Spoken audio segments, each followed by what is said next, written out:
Salutations à vous tous, chers amis. Merci de nous retrouver encore ce soir dans une journée ou dans quelques jours qui précèdent les, les tremblements de terre, la grande tempête qui va souffler sur le Congo pour balayer, pour clean up, pour nettoyer, pour ramasser, pour enlever toute la saleté qui était dans le pays. Nous sommes déjà dans la préparation. Les Congolais ont déjà préparé des chansons. Ils ont déjà préparé une grande fête. Ça sera une délivrance du pays. C'est un grand jour. Ce moment, nous l'avons attendu depuis l'époque de Lumumba. Parce que quand les Belges sont partis, les Congolais avaient fêté. Vous vous rappelez de la chanson Indépendance, tcha tcha? Oui, nous avons vu vraiment que c'est le grand jour s'est levé au Congo. Nous avons l'indépendance. Maintenant, nous sommes capables de pouvoir faire de notre pays ce que nous voulons. Mais comme l'ennemi n'était pas content, comme les Belges n'étaient pas contents, ils étaient tout autour là. Ils ne sont pas partis. Ils étaient toujours dans les parages en train de regarder comment ils peuvent déstabiliser le Congo. Ils ont infecté des Congolais corrompus, corruptibles, des Congolais traîtres. Ils les ont infectés de mauvaises pensées, d'un venin amer pour détruire cette nouvelle indépendance. Ils ont opposé les uns aux autres. Et nous nous sommes retrouvés 9 mois plus tard, Lumumba arrêté. Une année plus tard, Lumumba assassiné. Ce n'était même pas une année, parce que l'indépendance était le 30 juin. Le 17 janvier, Lumumba est mort. Le 16 ou le 17 janvier, Lumumba assassiné. Après ça, nous avons eu les dictatures en dictature. Aujourd'hui, nous sommes prêts à pouvoir nous libérer enfin de la dictature. Nous sommes enfin prêts à pouvoir célébrer. Le monde entier va vivre ce qui va se passer au Congo. Ça sera des cris de joie. Ça sera des klaxons à travers le Congo. Ça sera des chants de victoire. Ça sera un moment de célébration. Quand Tshisekedi va parler, quand il va totalement mettre hors d'état de nuire Kabila, parce que c'est ça ce que nous attendons. Kabila, sa vie au Congo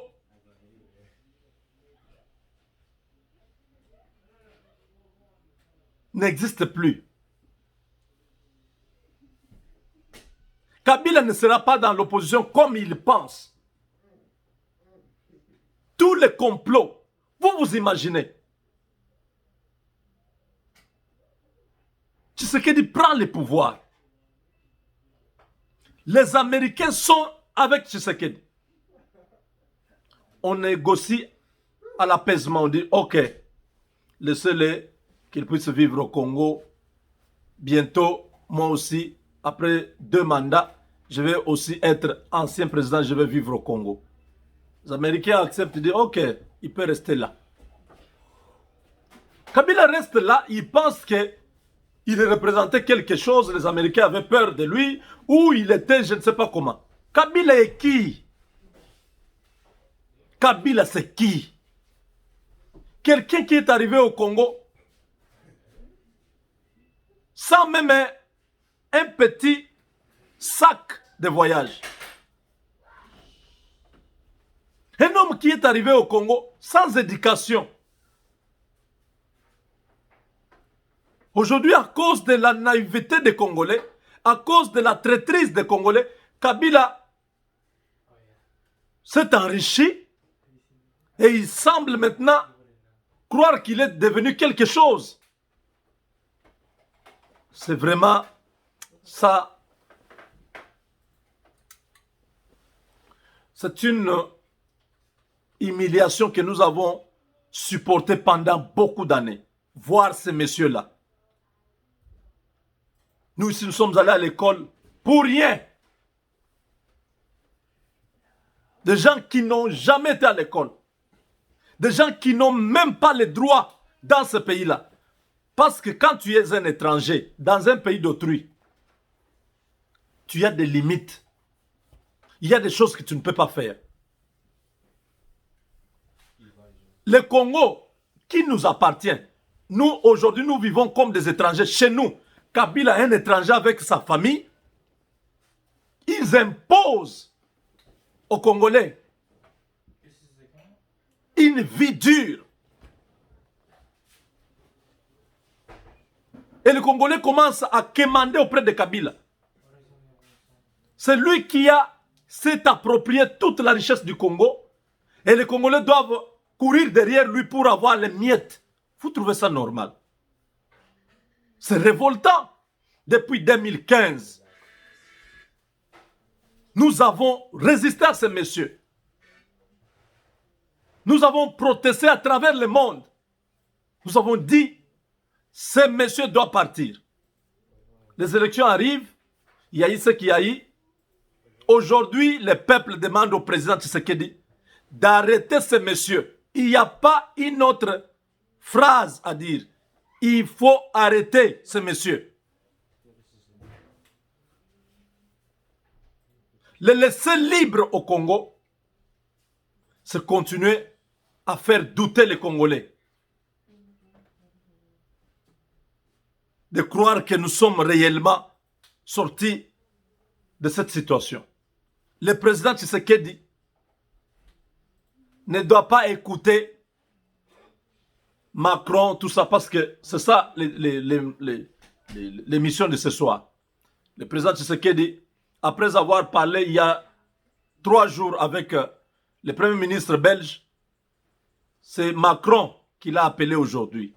Ils ont parlé avec Macron par rapport à tout ce qui se passe dans le pays. Pourquoi ces gens reviennent maintenant? Pourquoi ils veulent interférer dans ce qui se passe au Congo? À l'époque où Tshisekedi est élu, la Belgique n'était pas contente, la France n'était pas contente. Ces deux nations ont refusé de reconnaître Tshisekedi. Ils ont fait la propagande de Martin Fayoulou. Qui ne connaît pas ça? Le ministre français des Affaires étrangères, Jean-Yves Le Drian, est passé à France 24. 2 heures seulement après la proclamation des résultats des élections présidentielles par la CENI. C'était la nuit. Ici, nous étions vers, c'est pas 3 heures du matin ou quelque chose comme ça. Il est passé pour dire, nous devons prendre les résultats de l'Église catholique. Est-ce que vous comprenez? La diplomatie française a montré au monde entier que ce n'est pas Tshisekedi qui est président, c'est Martin Fayoulou qui est élu. Les Belges ont fait la même chose. Ils ont humilié Tshisekedi. Ils ont critiqué Tshisekedi. Ils ont dit qu'il sera devant le tribunal. Il a triché, il n'a jamais eu un diplôme, ainsi de suite. Ils ont fait toutes ces choses-là. Qui ne connaît pas?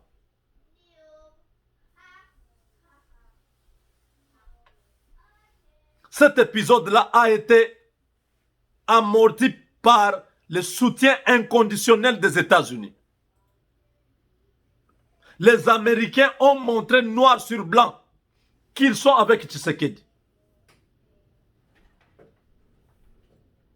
Et ils ont appelé leurs alliés européens pour dire accueillez-le, recevez-le, c'est notre protégé.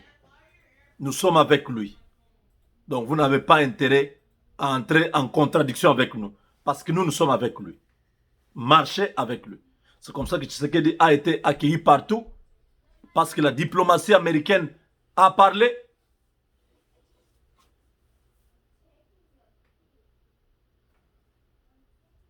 Tshisekedi passe presque 2 ans avec ces gens du FCC. Ils ont multiplié des stratagèmes pour bloquer la République. Les Français ne voyaient pas. Macron n'a jamais vu ça. Yves Le Drian n'a jamais vu. Les Belges n'ont jamais vu ça.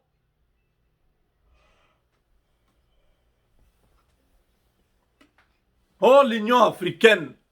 Oh, l'ONU. Oh, le secrétaire général de l'ONU. Quoi?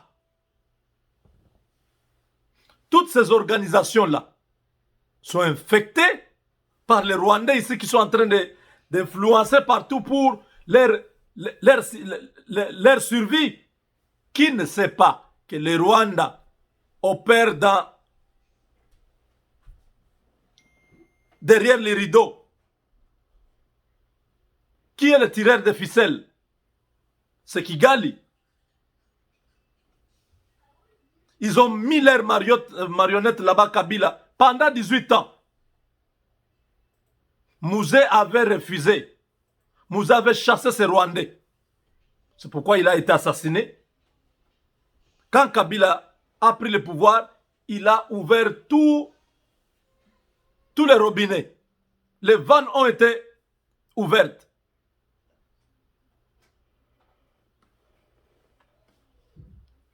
Ils ont sucé le Congo. Ils ont fait saigner le Congo. Ils ont pillé le pays.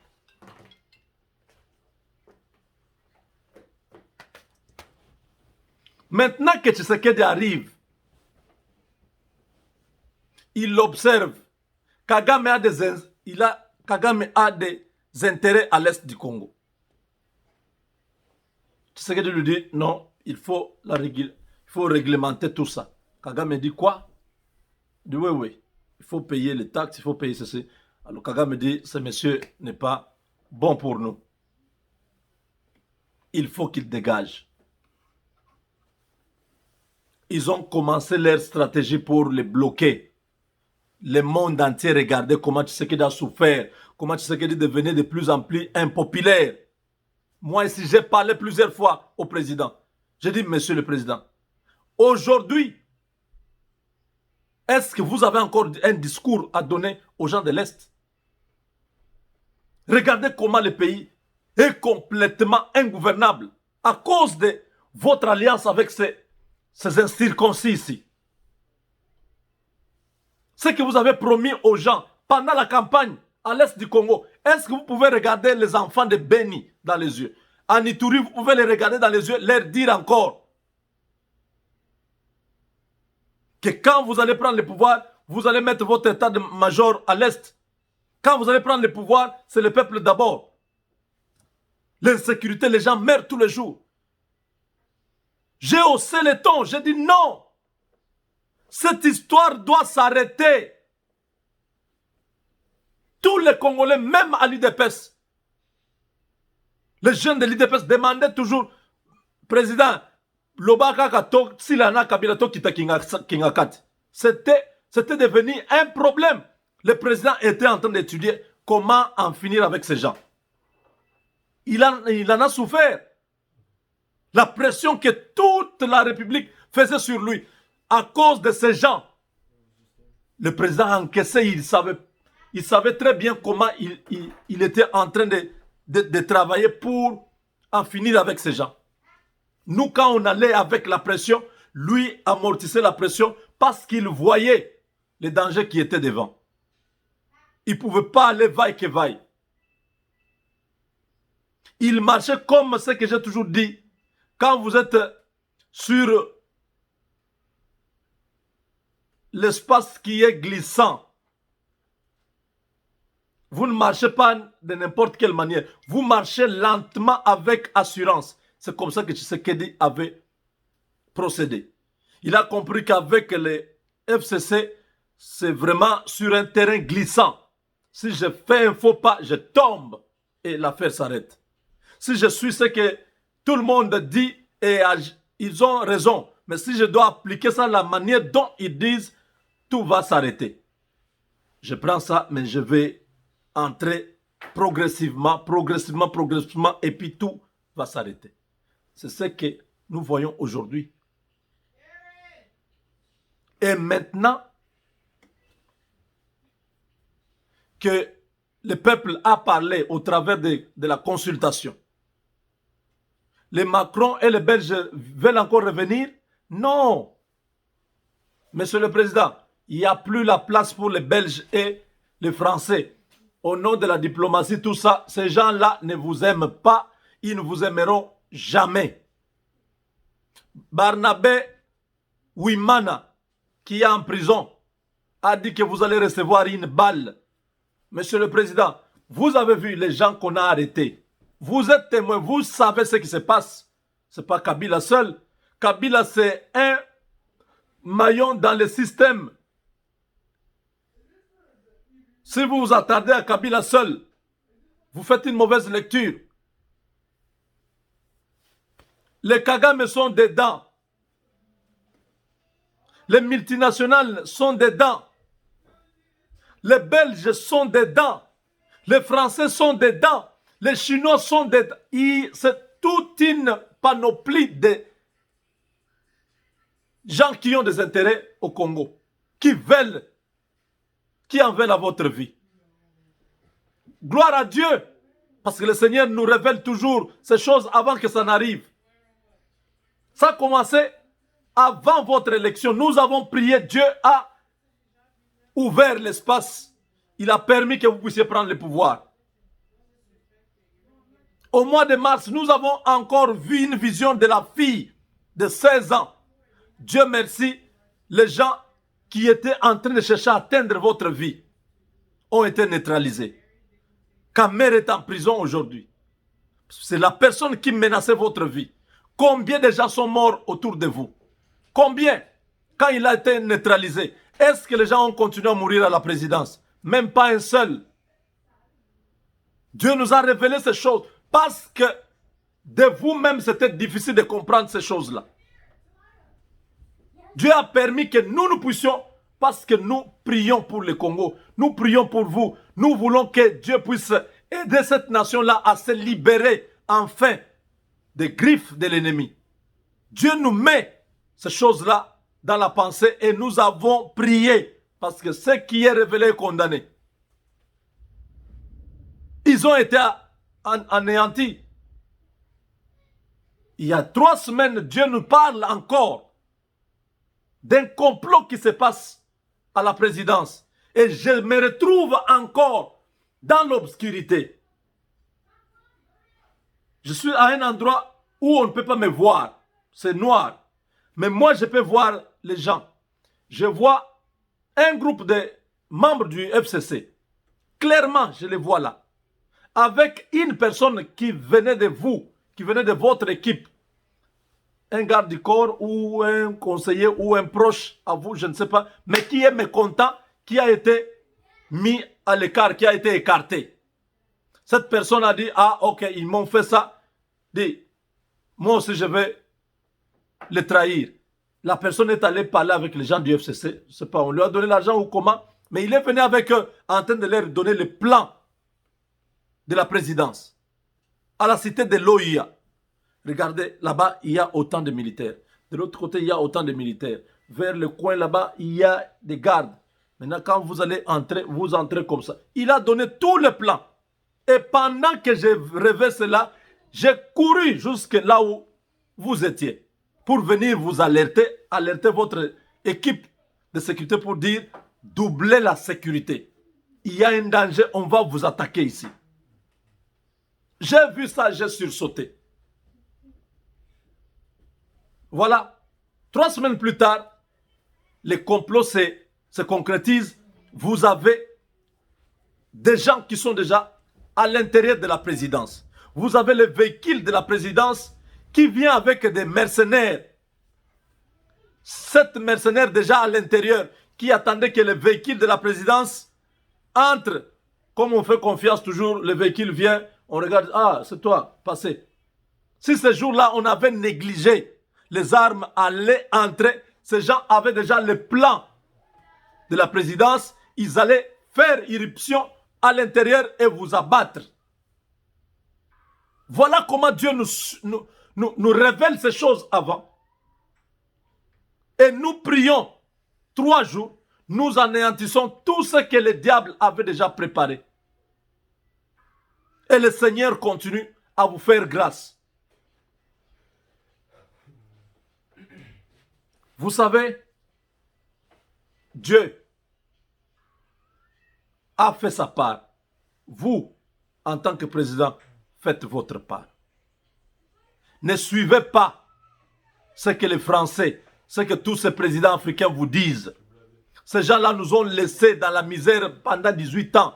Ils ont souhaité prendre le camp de Kabila parce que Kabila leur donnait l'argent, il leur laissait les carrés miniers et tout ça. Les Jacob Zuma, les Cyril Ramaphosa, l'Afrique du Sud, ils ont pillé le pays, les Katanga là. Il y a plein d'entreprises sud-africaines. Tous ces gens-là étaient contents que Kabila leur laisse le pays, même si la population doit souffrir. Aujourd'hui, monsieur le président, vous n'êtes pas Kabila. Vous, vous êtes le fils du pays. Ne laissez pas ces gens-là vous influencer. Le peuple a parlé. Vous savez ce que le peuple attend. Vous avez le feu vert des États-Unis. Ils sont avec vous. L'ambassadeur Amer est là. Il est content. Même l'administration Trump, ils vous soutiennent. C'est maintenant ou jamais. Mettez hors d'état de nuire Kabila et toute sa bande. Arrêtez-le. Le FCC s'est déjà déclassé. Le début du mois de novembre, ils ont montré comment, quand vous avez voulu commencer votre consultation, ils ont fait aussi leur truc à Kingakati là-bas, où Mabunda disait il y a 338 députés. Au fur et à mesure que le mois de novembre allait se terminer, ils sont restés à peu près à 100. Nous les avons vus avant-hier devant le palais du peuple. Nous, députés nationaux, FCC, 100 personnes. Où sont partis les 400? Le FCC s'est désintégré de soi-même. Le FCC a cessé d'exister automatiquement parce que le fait d'avoir joué avec la malice, de dire non, nous sommes majoritaires, nommer seulement le Premier ministre, c'était une erreur. Pourquoi il refusait que vous ne puissiez pas nommer un informateur? Parce qu'il savait qu'il n'y avait pas la majorité là-bas. Aujourd'hui, que vous avez consulté tout le monde, voyez comment les gens sont partis. Les Julien Paluku sont partis. Faites la volonté du peuple, monsieur le président. Nous sommes avec vous. C'est maintenant que nous allons amener les partenariats stratégiques. Moi, Jean-Claude Moubeng, avec toute l'équipe des Congolais des États-Unis, nous viendrons avec les partenariats stratégiques au Congo. Nous viendrons vous voir. Nous allons parler en tant que... Parce qu'on n'a pas eu l'occasion de venir dans les consultations. Mais nous viendrons. Nous allons parler. Et vous allez comprendre ce que nous voulons. Et ça sera le déclenchement d'un développement à tous les niveaux dans notre pays. Nous sommes sereins, monsieur le président. La joie que nous avons de voir ces gens commencer à se plaindre, les gens du FCC, commencer à dire il y a de la dictature, commencer à dire il y a violation de la Constitution, commencer à dire nous allons marcher. Ils avaient proposé une marche, je ne sais pas. Vous voyez l'agitation que nous voyons de ce petit groupe qui est resté encore au FCC témoigne clairement que ces gens ont perdu, c'est le déclin de l'Empire.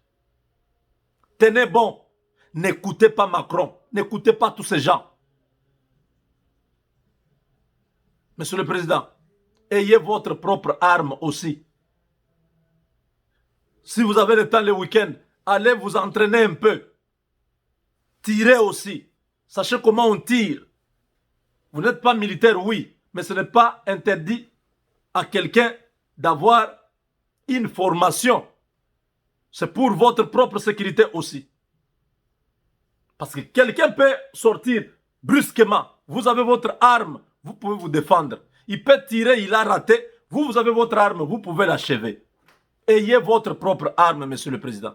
Nous ne savons pas. Ils ont tenté plusieurs fois, ils n'ont pas réussi. Nous ne savons pas ce qui peut arriver. Soyez toujours préparés. Ayez votre propre sécurité aussi. Nous allons continuer à implorer le Seigneur.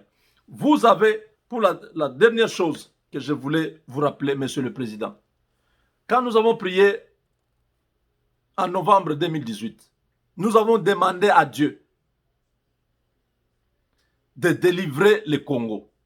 S'il délivre le Congo de Kabila, si Kabila partait du pouvoir, nous allons lui dédier un jour dans notre pays.